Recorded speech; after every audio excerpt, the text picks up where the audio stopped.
Пайгамбарыбыз саллаллаху алейхи ва саллям өзүнүн кызына осуят кылып кеткен эң негизги дуасы. Бул туурасында Анас радиаллаху анху айтат. Аллахтын элчиси саллаллаху алейхи ва саллям Фатима радиаллаху анха айткан: ушул дубаны эртең менен жана кечинде айтып жүрүүгө осуят кылам.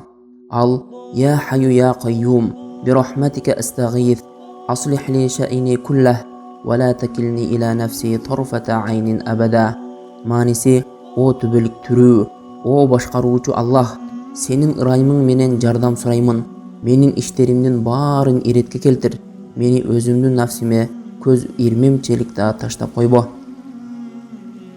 Ушул дубаны айтып, пайгамбар саллаллаху алейхи ва саллям өз кызына муну айтуудан сени эч нерсе тосуп койбосун деп айтты.